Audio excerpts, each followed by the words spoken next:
Hey guys, it is Heather Mahoney back at you for week 1 of our new series, It's Personal. Now, there's actually a lot of people at our church who have known me since I was a kid. And when I grew up, my last name was Lee before I got married. So my name was Heather Lee. Sometimes when I met new people, they would confuse that and they would think my name just ended with an L-Y at the end, like Heather Lee. And every once in a while, when I cross paths with someone at Crossroads who knew me as a kid, they'll say, "What's up, Heather Lee?" And then they'll say, wait a minute. I'm sorry, I don't know where that came from. I mean, Heather Mahoney. You know, and sometimes it's funny when someone messes up your name, but a lot of times when you know them well, it's personal and you want them to know who you are and you want them to call you by the right name and you want them to remember your right name the first time they see you. When you go to the coffee shop, sometimes the way they spell your name and write on the cup, well, it's not even close to how you spell your name. Sometimes if you have a substitute teacher at school, they just really mispronounce your name and it kind of just ends up like that and you're like, what is happening? It's not the end of the world when the sub doesn't know our name, but for the people who matter, for our family and our friends and people we care about and people we really like, well, we want the people close enough to know our name because with them, well, our relationship is personal. And the good news that I have for you today is that Jesus actually knows all of us in a personal way. He knows every single one of us by name. And it's not because he has to, and it's not because he's forced to, it's because he wants to. And he knows us in a real and personal way. But let's break down what this might look like for you, because maybe that actually is maybe hard for you to believe that Jesus wants to know you in a personal way because, well, maybe you feel like he's too big and he's too important to notice little old me or little old you.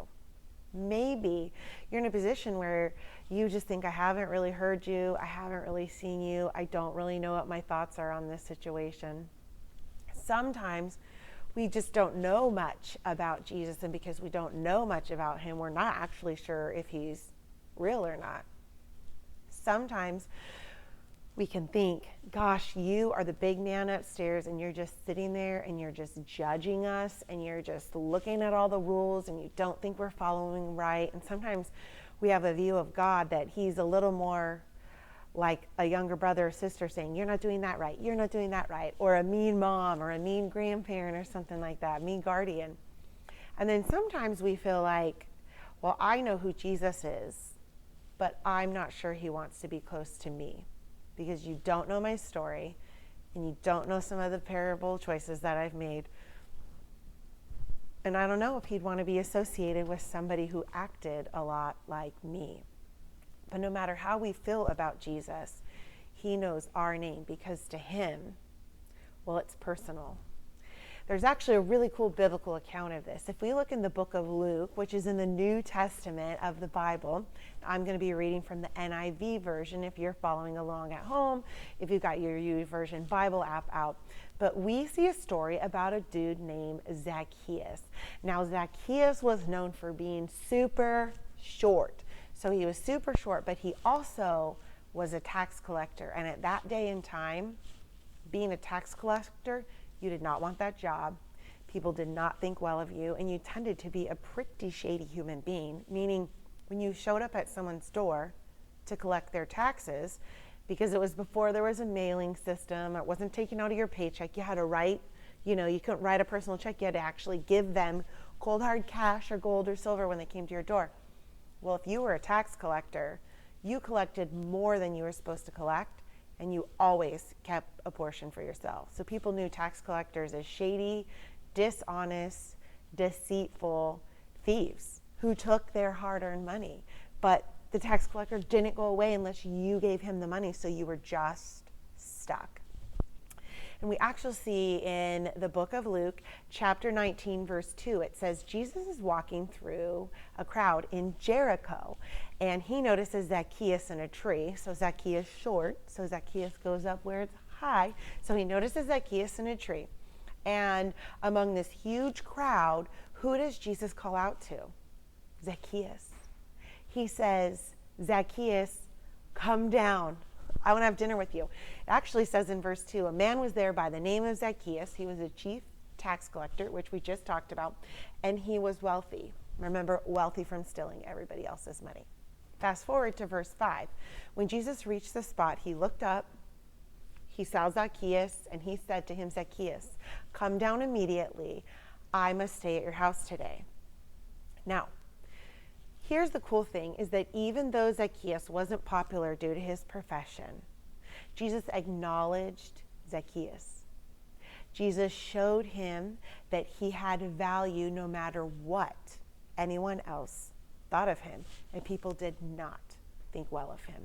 Jesus sees us the same way. You see, he calls us by name, and he invites us to do life with him. Not because we've earned it, not because we deserve it, not because we're short, dirty sinners way tall up in a tree. Because to him it's personal, and he knows us.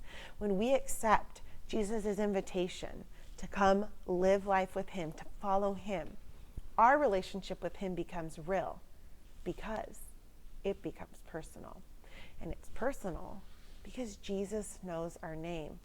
You know how it just feels so good when you walk into a place and you're not really feeling that certain and you're kind of wondering what's going on, and someone's like, what's up, Heather? Hey, Michelle. Hey, Ellie. Like, so good to see you, Val. Ian, so glad you joined us. Leah, nice to be with you. I mean, when they remember your name, it's like this special moment. Not that fireworks go off, but that your value, you feeling like loved and cared for by another human being, it just, man, it's awesome. And imagine how much better it is with Jesus, because Jesus knows our name. He knows everything about us. So for some of us, when we look at, like, what does it mean to be personal, to know Jesus more? For some of us, making it personal could mean taking a step toward knowing more about Jesus in a real personal way. Maybe that's watching more YouTube videos of pastors and directors and leaders speaking. Maybe that's reading your Bible more often. Maybe it's choosing to pray. And in your praying, you're not just speaking, you're listening, waiting to hear if you can receive anything from God. Making it personal for you might mean making it personal for others. You being intentional to share the love of Jesus with other people in your life. Maybe a grandparent, maybe a guardian, maybe a friend, maybe someone you go to school with that you're just getting ready to go back on campus with. You see, Jesus invites us into a relationship with him and into a relationship with others. Jesus tells us to first love him and to second love others. There's actually this verse in the Bible that sums that up really well in Matthew chapter 22, verse 37 through 39. Jesus replied, love the Lord your God with all your heart, with all your soul, and with all your mind. This is the first and greatest commandment, and the second is like it. Love your neighbor as yourself. So first we love God, and then we love others. We can make it personal with the people in our lives by knowing their name and making them feel valued. So just as Jesus set this awesome example with Zacchaeus, he's like, what's up, Zacchaeus? I want to hang out with you and I want to eat at your house, which was a total honor back at that time, by the way. We can do that with people. Hey, what's up, Brian? So good to see you. Hey, Kirk, want to hang out later? Hey, John. Hey, Sarah. Hey, Janaisha, so glad you're with us today. When you talk to somebody like that and you look them in the eye and you help them feel valued, you are following the example that Jesus set for us when he reached out to Zacchaeus. We want a personal relationship with Jesus for each one of you.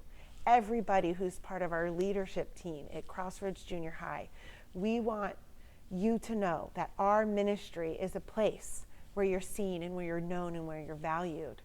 We want you to know you matter to us.